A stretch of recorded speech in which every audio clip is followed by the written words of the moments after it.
You need to watch this if your Roomba just sits there and won't charge. There's a few simple reasons why this happens. Let's fix it together. First, check the basics. Make sure your charging dock is plugged in and the outlet has power. Sometimes the simplest things get overlooked. Next, look at the metal charging contacts on both the dock and your Roomba. If you see dust or dirt, wipe them gently with a dry cloth. Even a little dirt can stop your Roomba from charging.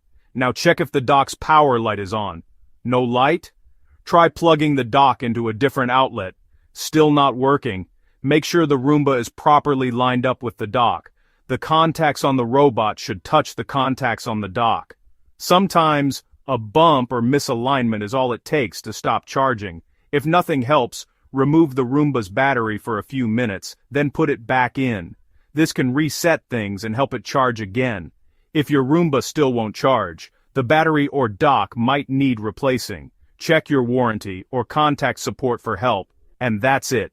Now you know the most common reasons your Roomba charging dock isn't working. Good luck and happy cleaning.